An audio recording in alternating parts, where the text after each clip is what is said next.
Hello, my name is Esther Jacobs and I don't exist. That may be a bit weird because I'm here, but officially I don't exist. I'm not registered anywhere and I live, work and play around the world. Some people call it the digital nomad, others call it location independent entrepreneur. And after my presentation, I hope you will have more insight into this lifestyle, into the different types of digital nomads there are, how Curaçao can see this as an opportunity and invite more of us to come live, work and play on this beautiful island. And maybe I will even inspire you to have a little bit more of that freedom feeling in your own life. What I'm going to do, I'm going to share my personal story, which is a roller coaster ride and all the discoveries that I've made about living outside of the system, trying to fit into the system with a lifestyle that's actually ahead of the regulations in the system.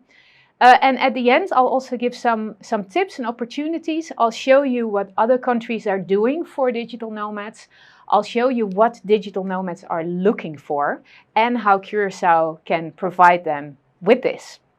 So hopefully it will be an inspiring ride for all of us. I always call it a buffet of inspiration. So when you go to a buffet dinner, some people go directly for what they know. Others want to try everything. You know, those people with the big plates full of different types of food. Others go several times. So tonight is a buffet of inspiration. You pick the things that you like and the rest you just leave. And I hope everybody will leave with a nice, warm, comfy feeling and some new seeds planted. So to start with the idea of digital nomads, most people think that the digital nomad lifestyle looks a little bit like this. And this picture is not even the most extreme. I'm sure you've seen a lot of people sitting on the beach with their laptops. And I must tell you that's a lie. You cannot work like that. You don't want the sun in your eyes when you're trying to type. You don't want sand in between your keyboard and everywhere in your body, in your clothes. These people are not real digital nomads. They're backpackers with a laptop who pretend that they're working or who are trying to work.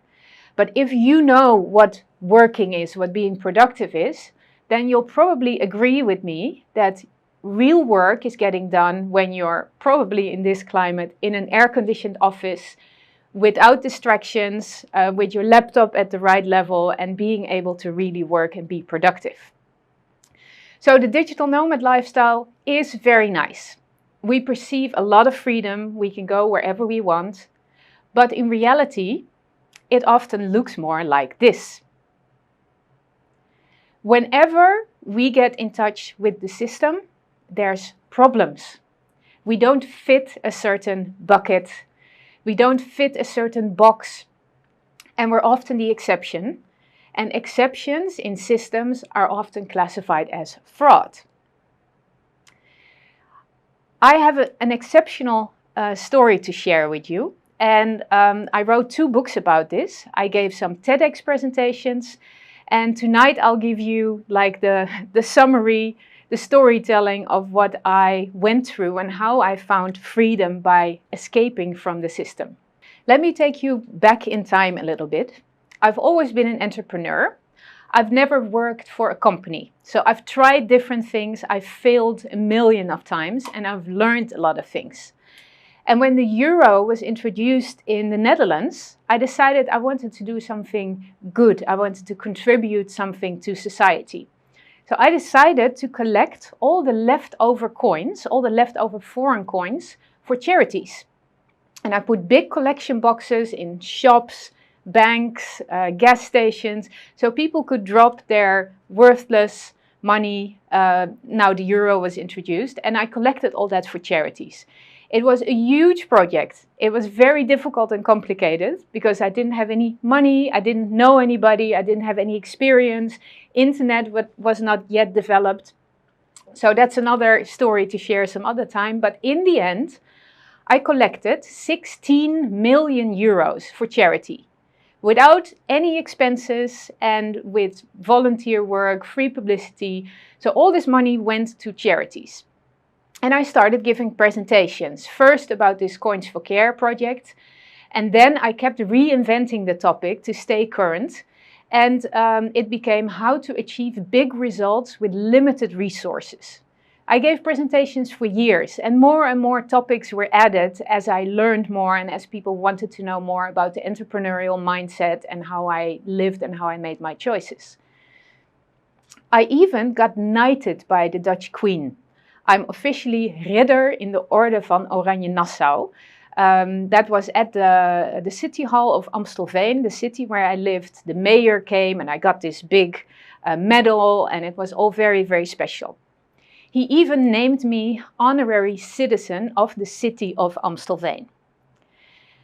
To my surprise, a few years later, when I went to that same city hall to get my passport renewed, the person at the window said, "We cannot renew your passport because you don't live here anymore." And I was surprised because I had lived in Amstelveen for like 15 years. I traveled a lot, but I always came back. It's close to Schiphol Airport, that's why I like that place. I owned a house there. I wasn't keeping any rental house occupied. I made my own money as an entrepreneur. I wasn't on Social Security. And still they told me, "You don't live there anymore. We cannot give you a new passport." So to make a long story short, I tried to talk to supervisors. Nobody wanted to talk to me. I couldn't look at my file because they said that's privacy protected. And I was like, that's my privacy, right? But they wouldn't show me the file. They just told me to wait until somebody would contact me. And they never did. So again, I went to the city hall. I tried. And in the end, I found out that there's a law in the Netherlands, and most countries have this law, that if you don't sleep in the place where you're registered for more than 4 months a year, that you're not allowed to be registered there. Now, this is an old law, and it used to be logical, because when you lived somewhere, they assumed you could travel, you could go on holiday, but you would always come back to that place. And if you lived somewhere else, then you would spend time there. So they thought if you spend less than 4 months a year in one place, then you probably spend 8 months a year in another place. But in my case, I spent 4 months a year in the Netherlands. I spent a few months in Curaçao. I spent a few months in Miami, where my father lives. I spent a lot of time in Mallorca. I spent the winters in Thailand. So I spent 1 or 2 or 3 months in different places. I considered the Netherlands still to be my home country. I paid taxes, I contributed, I did everything by the rules, but they wouldn't let me register in my own house. I didn't know what to do, so I approached the media that I still knew from the Coins for Care project, and within hours the ministers were having a meeting on my case. Kamervragen. 3 weeks the Dutch government had meetings on the case of Esther Jacobs, and their conclusion was that even though this law is not meant for people like me who do nothing wrong, technically the city was authorized to deregister me because they followed the rules of the law. And the result was bizarre. I got deregistered from my own house. I lost my parking permit. I lost my voting rights. I lost my pension. I got kicked out of the health insurance because that's also related to the registration. My company got deregistered from the Chamber of Commerce because, excuse me, ma'am, if you don't have an address, you cannot have a company. And because I didn't have the Chamber of Commerce registration anymore, my phone plan got cancelled and my bank accounts got closed. It was like a game of dominos from hell. There was no stopping it. There was nowhere I could go. There was not one organization that could help me because the highest level, the ministers, had already decided that I didn't live in the Netherlands anymore. There was only one organization in the Netherlands that kept saying, "Miss Jacobs, to us you are and will always be a cherished citizen of the Netherlands." Can you guess which organization that was? The tax service, the Belastingdienst. They said, "We don't care if you don't have any rights anymore to pension or social security, you still have to pay taxes." And again, there was nowhere I could go. So it took me 3 years to fight with the tax service, the Belastingdienst, to prove, first I wanted to get back into the system because I wanted to be insured, I wanted to exist.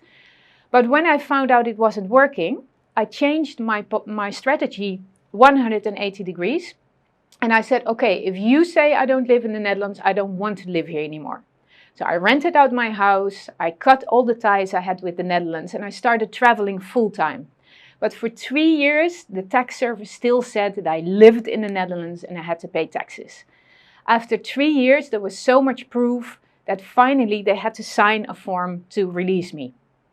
So I think I'm now one of the few people in the world who officially don't live anywhere, who did not do that to escape taxes. I actually wanted to pay taxes. I wanted to get back into the system. And it seems like a life of freedom, right? I don't have to do any administration, no bookkeeping. I don't pay taxes. I never paid much taxes. But the main thing is not having to do administration and bookkeeping. But it also causes a lot of problems. Because whenever I get in touch with the system, whether it's at an airport, an immigration, anything else, it causes problems that I don't fit in a box. You know, you always have to fill out these forms. What is your permanent residence address? And I don't have that. So the first time this happened, I thought I would be completely transparent and I left that open. And you know what happens? They put you in a cubicle and they ask you questions for 4 hours and in the end they make you fill in an address. So when I used the address of my house in the Netherlands, I was committing fraud because officially I was not registered there. When I left it open, I got into trouble. When I put another address, that's also illegal.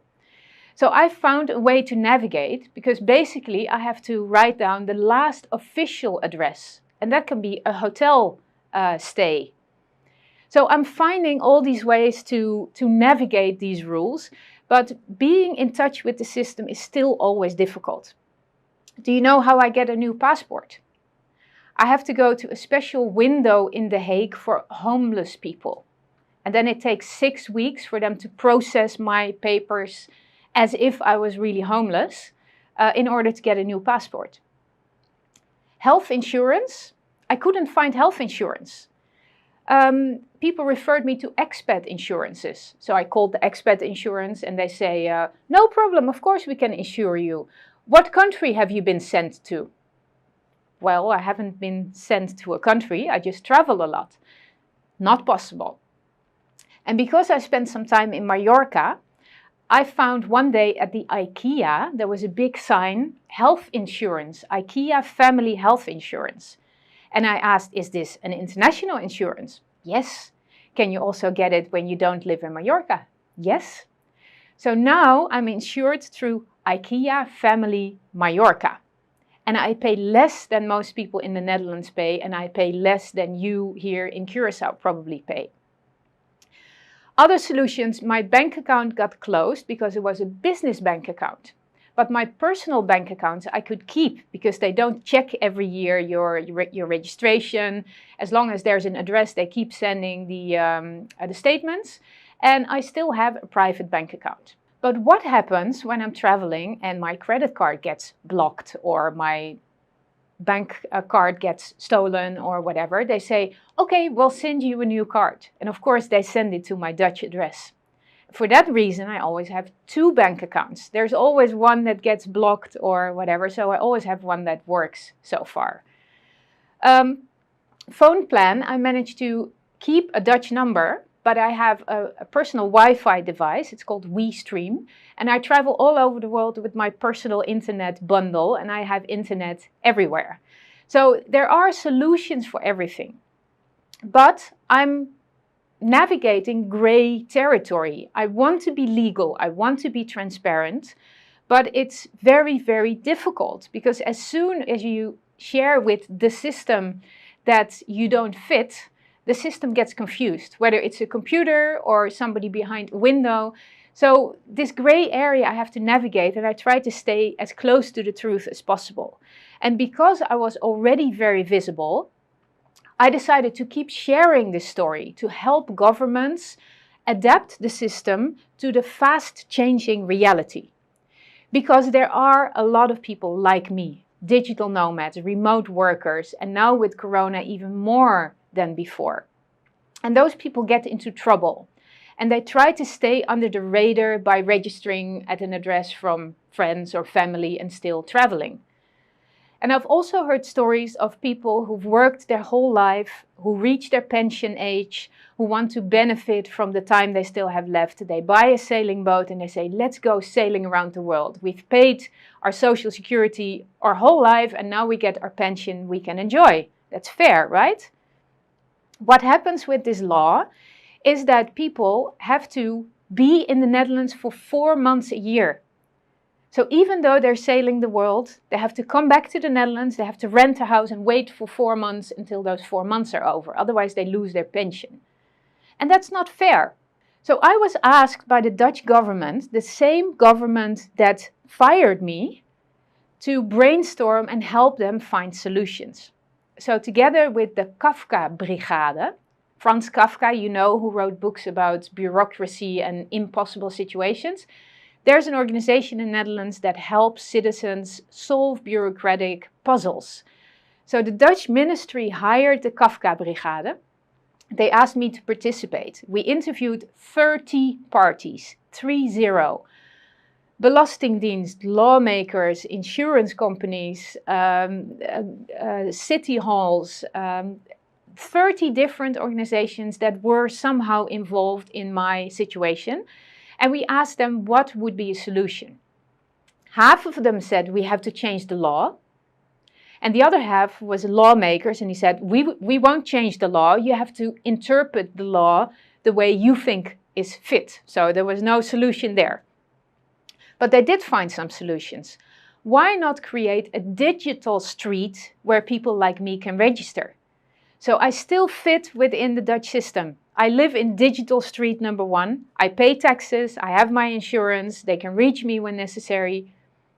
But the Dutch government that ordered this research and paid for this research, by the time the report was ready, said, oh, the director who ordered this research has left, so we don't want the report anymore. And the Kafka Brigade said, but listen, we've talked to all these parties, we have the conclusions, we even have solutions. Please take the report. And the Dutch government says, no, this has to stop now. We want the problem to go away. We don't want digital nomads. We don't want people who live around the world. We just go like this and then it will disappear. What do you think? Does it work like that? Of course not. And since Corona, there's even more of us. And we're not going away, we're growing. This is the new movement. This is the new lifestyle.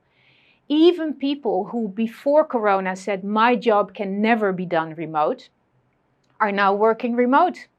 Government workers are working at home. Doctors are working through Zoom. And instead of this being a threat, it's a huge opportunity. Because Dutch people who work for a company who before maybe came on holiday to Curaçao for 1 or 2 or 3 weeks a year, could now maybe live here for most part of the year, or they could spend the winter here. They have to get up early for their calls with their colleagues in the Netherlands, but it's possible, I'm doing it. And what do those people need? What do you need to live and work remote? First is a very good internet connection. Not just fast, but very stable. If today I can do a Zoom call, then I want to know that tomorrow I can also do a call. And I work from Curaçao now those weeks, but when it's raining, internet drops. Sometimes I don't have a connection. Sometimes I'm teaching a workshop or I'm giving a webinar and I'm just gone. That shouldn't happen. So there's a few places where there's good internet, cable, fast, dependable. Those things are important for remote workers. And of course, a lot of work is done in your brain, and sometimes you have an idea, that you just write down and you don't need internet. But for calls and connections and webinars and workshops, you do need a good internet connection. That's number 1. The other thing is good facilities. If it's warm outside, that's wonderful to go to the beach, wonderful. But if you want to work, you need air conditioning, you need mold-free offices, you need good chairs, you need community. That's also important. We don't want to be locked in a box, but when we have a coffee, we want to meet other people. We want to inspire other people. We want to share our knowledge and ideas with local people, and we want to get inspired by them. And I think inviting remote workers, whether they're employed or freelance or entrepreneurs or investors, startups, inviting them to Curaçao and finding a way to have them mingle with local entrepreneurs and startups and organizations is a wonderful way to share knowledge. And wherever I go, people inspire me. Also here in Curaçao, all the talks I have, I'm inspired. I share what I know and those people share what they know. So it's not a one-way traffic. It's really an exchange, a win-win-win situation. How do we know what digital nomads want? There is a website. It's called Nomad List. And it has a list of all the countries in the world and the score that nomads give them.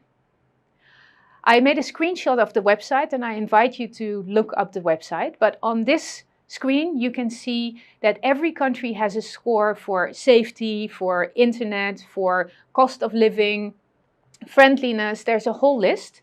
And there's an overall score. And let me look at the overall score for Curaçao.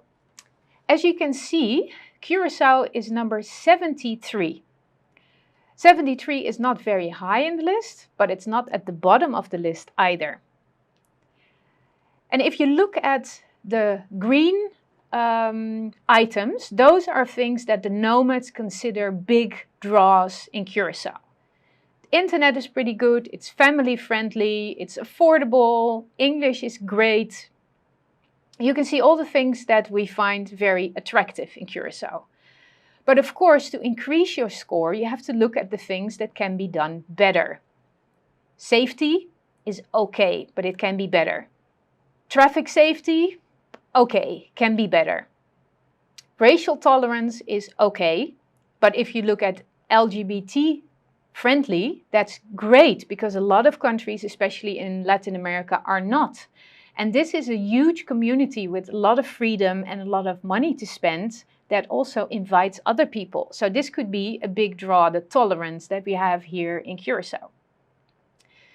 The income level is quite low, and that's a red flag for nomads because it has to do with safety, of course, but also with feeling comfortable with the nice luxury life that we can lead. If there's a lot of people in poverty with problems, it doesn't feel so good to live this nice, free life. So how can Curaçao make sure that this negative point turns into a positive point?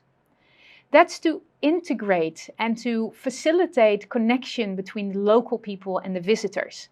We can help in charity projects, we can help startups, we can help different organizations, not just help them, we will learn from that experience, we will grow from it. So this interaction between local and visitors is very important to turn this red flag maybe into a very positive point. And the other thing that's a major issue is the walkability. We nomads, we like a free life. We don't want to own things. We want to make it easy and seamless. And having to rent a car is expensive. We don't want to use the car. You have to park it. So we prefer an environment where we can walk. And Curaçao has that area. There's 3 co-working spaces in Outrabanda, Punda and Pietermaai, Scharlo, I think. And all those areas are walkable, and not only walkable, they're wonderful. They have cafes, they have shops, they have other people, they have bars. So instead of taking this red flag and seeing it as something that you cannot change, because if you live in Yantiel, you need a car, try to focus the publicity on the areas that already have that walkability. And I think the co-working spaces can play a big role there. For example, if you work in Co-World, in the Triangle, you can stay in the Barrio Hotel, which is opposite. I've stayed in that area and it's a nice area, it's very colorful, it gives you the local vibe, and that way the walkability is suddenly very high. So if you look at this list of what nomads find important, what Curaçao scores good at, those are the things you should promote. What you score bad at are the things you should turn around and talk about how, with a different perspective, this can be an advantage. And this is another thing that's important, the communication. In the new the At Home in Curaçao campaign, the focus is mainly on the visa and the law and the work permit. But what is not emphasized is that people from Holland can already visit Curaçao and we can already work from here. We don't need to have any permit or visa. And for me, the same thing, when I'm working on something new, I want to communicate about that something new. But we often forget what is already there. And I would encourage Curaçao to pick the low-hanging fruits and to focus on what is already possible now and to communicate about it. There are so many people in the Netherlands who would like to be here, start early, work the Dutch office hours, and then at 12 o'clock or 1 o'clock go off and go surfing, swimming, to the beach. It's possible. Nothing else is needed but communication. Another thing that could invite more people to come to Curaçao is the fact that we have very few corona cases here. And if we get a large part of the population vaccinated, it will be able to open the island more. And if you require a test for entry, like there is now, it will be a safe haven in the world of corona that's still turbulent and continuing. And I know people want to travel to a place that's classified as safe, where they feel safe, where they can live a normal life and still do their work. So I think you have a huge opportunity there now to make sure that Curaçao is classified as safe. The travel restrictions are lifted, at least for the Netherlands, because the connections are so close, and maybe also for other parts of the world. I'm in a lot of digital nomad groups on Facebook, and everybody's asking, where can I go? Where is it relatively safe, and where are the measures relatively relaxed? So I think we are at a time of huge opportunity, and some countries are already stepping into that. One of the big examples is Estonia. Even before all the corona, they started their e-residency program to make it really easy for entrepreneurs to start a company in Estonia. And it's interesting how it started, because Estonia is still a relatively young country, so they had to build the whole government from scratch, and they're a relatively small country. But that's also their disadvantage, because they have fewer residents to pay for a traditional government. And that's why they decided to do it differently. They built a digital government, which is cheaper, seamless, easy, fast, friendly, accessible. And when they had that for their own residents, they thought maybe we can offer this to foreigners as well. And that's when they set up the e-residency program, which makes it easy to start a company in Estonia. It's a bit confusing because people think it's also a residency, but that's not it. So it's only a company creation. And that's something that Curaçao used to have as well. You used to have the e-zone, which was very attractive for people to start their company here. That's not there anymore, but I would encourage you to find a simple, attractive solution for people to start a company here. I help a lot of digital nomads, and the number one question I get is, where should I start my company? The concept that everything should be in one place, to have all your eggs in one basket, is really old-fashioned. Nowadays, we talk about the six-flag theory. You can be registered as a person in one country. Your company can be registered in another country.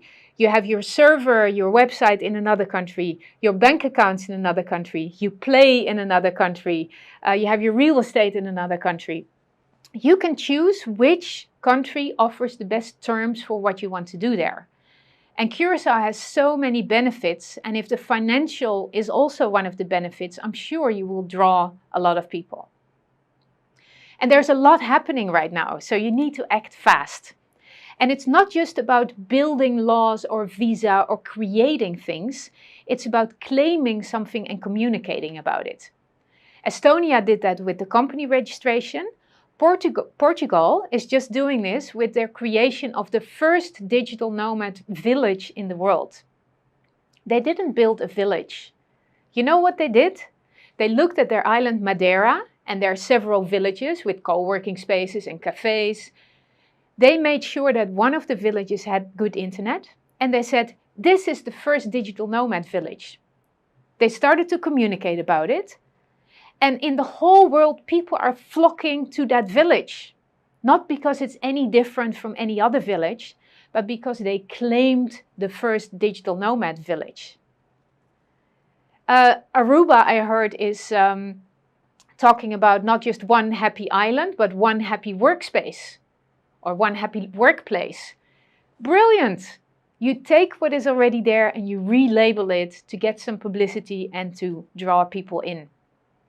I know Curaçao has a lot of these possibilities. So now you're working on the visa, but if you look at these website lists, there are many, many countries that already have a digital nomad visa and that are in this list. Curaçao is not in there. And doing all this work to get into this list as number 20 is not going to get you to the top of the attention. So I would like to invite you to think about first about your own life. Where can you get more freedom? Where can you break the boundaries of what is possible, of what is customary, and, you know, break free and do what you really like and be visible and to help other people? But also as an island, what do you already have and who needs it most? And I would encourage you to work on this link between Dutch people feeling stifled by the rules, still in the winter, allowed to work remote for the first time, and Curaçao needing people to spend money, to rent apartments, to rent cars, to stay longer, to spend money in restaurants. And there's nothing needed to make this happen, only communication. In the meantime, you can still work on the visa and the communication about that program to draw people from other countries who may not have heard about Curaçao yet. And what is happening right now, the cooperation between the lawmakers, the CTB, the different parties who are trying to set something up, I would incorporate the co-working spaces as well, because they know remote workers. They have all the facilities, the hotels around that, the walkable area of Punda, Pitomai, Scharlo and Outerbanda. That is the area you should focus on for the real remote workers, and for the holiday remote workers, it's probably the area Jan Thiel, Jan Safat and all the other wonderful places on the island where you can stay and work. I could go on for hours. I want to share more. I'm available for help, for inspiration, for information. You can have a look at my website to see what other things I do. I give presentations, workshops, but my most important thing is I would like to empower people, organizations and countries like you to make the best of what you already have. I wish you a lot of fun and good luck in doing this, and I would like to conclude with my life motto: no excuses.